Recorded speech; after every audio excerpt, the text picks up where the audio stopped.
Welcome back to the Hotspot on Facebook, on YouTube, and on KUM TV. You know, after 2 years of COVID-19 pandemic restrictions and recruiting shortfalls, our friends at the Guam Army National Guard Recruiting and Retention Battalion are raring to go. And joining me now in the studio are Lieutenant Colonel Steve Warren and Captain Mark Scott. Fittingly, the Colonel is on the outside, so, you know, all set in formation. I remember those from my ROTC days and everything. But someone that a true ROTC student would know. there you go. Nice. You guys want to do dress right dress before we get all started? Or? Sure. Anything? We're gonna do some push-ups. Hey, we can do some PT. We're on till 12:30. Let's do it. Yeah. So, it's a new generation. Of course, we at KUM always have had a productive relationship with our friends in the military. So much deep respect and reverence for what you guys do. So thank you for your service. Thank you. And it's time for a new generation to all likewise step up. We all love Guam. We want to defend her if we're ever called to and everything. And so there's a new campaign now, as I understand, Colonel, Yep. To actually motivate and educate people who want to take up arms. Yes, we're excited. It's called the Guam's Next Greatest Generation is Now.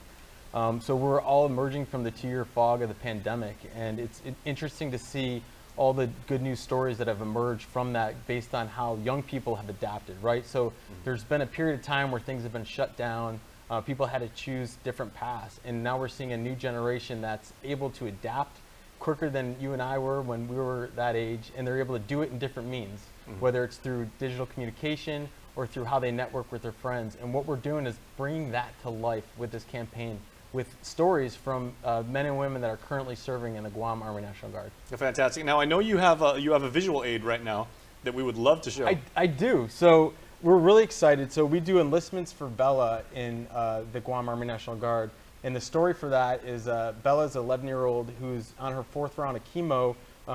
Sergeant First Class Regis and his wife Jamie are with her now. But every time that we go anywhere, we bring her artwork, and she's actually, I talked to her this morning, she was a little embarrassed. She said, "Sir, you know, I've been working on my art for 2 months." And I go, "Well, this is the original.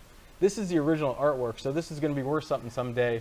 But we're excited because how that ties in is it's enlistments for Bella because we're Bella strong, and it shows the backbone and the resilience of our young people, and it's what we're doing in the recruiting to bring in that new generation that's making that choice to take that next step. And that's the most important thing, taking that first step and choosing to serve. All right. And Cap, we talked to you so many times, like on our morning show on the Link, about how the nature of military service had to change during the pandemic era and everything. So for people that are considering, entering military service now, and they're used to like the old school ways, and like the Colonel said, this new generation has digital skills.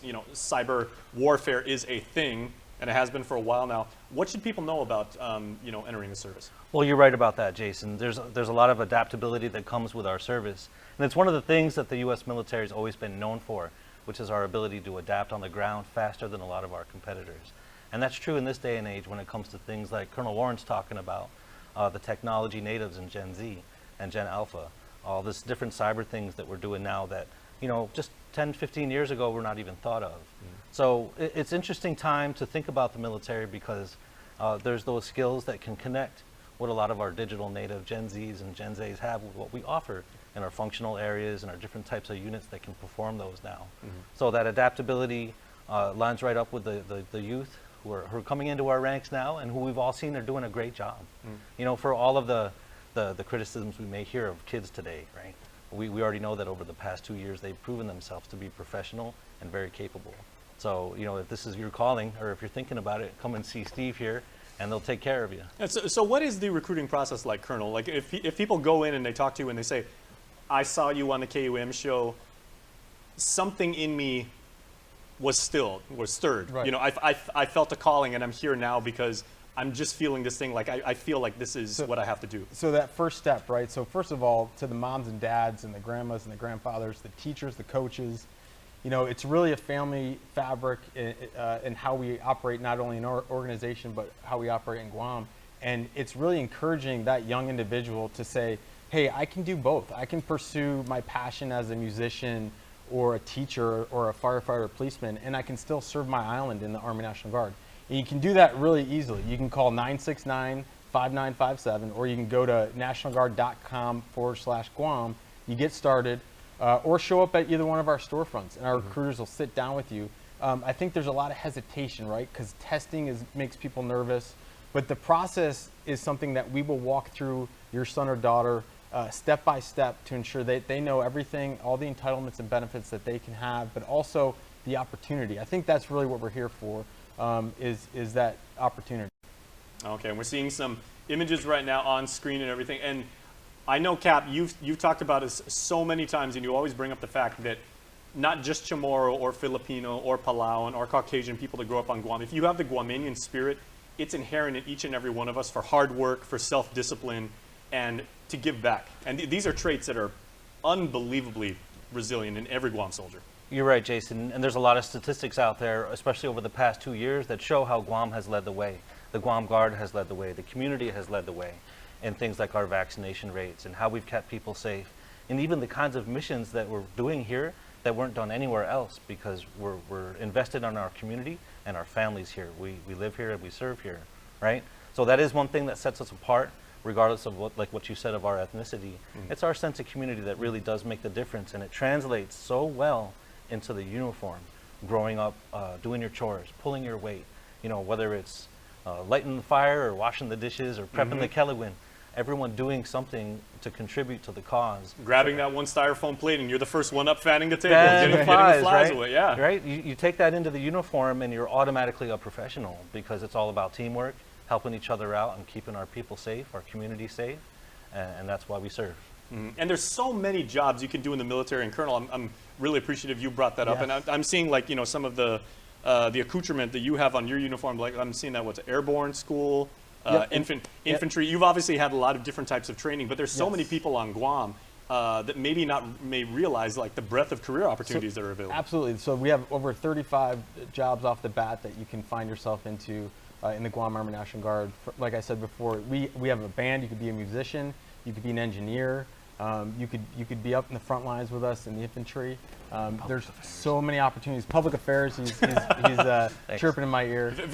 But medics. There's very subtle, Captain. Just saying. No. But again, our medical services corps, that's an important thing here on island. Obviously, there's a shortage of nurses, and that opportunity for individuals serving as a medic in the Army National Guard's huge.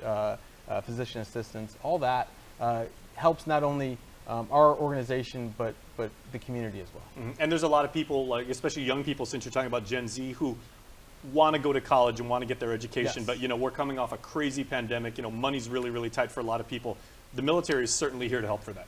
I wouldn't be here without it, and it's tougher out there now than it was in some ways 15, 20 years ago. Yeah. 20 plus years ago when some of us joined. It's tough out there. We're seeing it, economically, the job opportunities out there. To become a professional, it's even tougher to afford school and to have a good job that supports all that.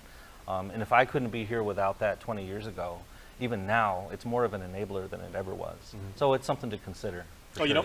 From my line of work, like being in tech, I tell young people all the time, I was like, if you guys you want to get into Google, Facebook, Snapchat, whatever like that, you want to get into the big tech companies, if you've got a couple years of Signal Corps and doing military communications on your resume, there isn't a company in the world that's not going to give you a look. Yeah, I'm a signal officer, Jason, and I got my industry certifications in things like Net Plus and Sec Plus, which is just another way of saying like, hey, I'm qualified to do these jobs that are out there, and it was all free.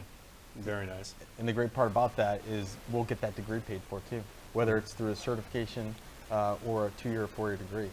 That can happen here. Okay. Yeah. So we are going to close our interview, but Colonel, can I get the numbers once more, maybe some websites? So for people watching this right now that are, again, they're feeling motivated, they're high speed, they want to jump in the fight, where can they contact you guys? Absolutely. So 969-5957, or go to our website at nationalguard.com/Guam. And we'd like to see the high school seniors and graduates at our jobs fair, careers fair, this coming Saturday at the Barragata Readiness Center.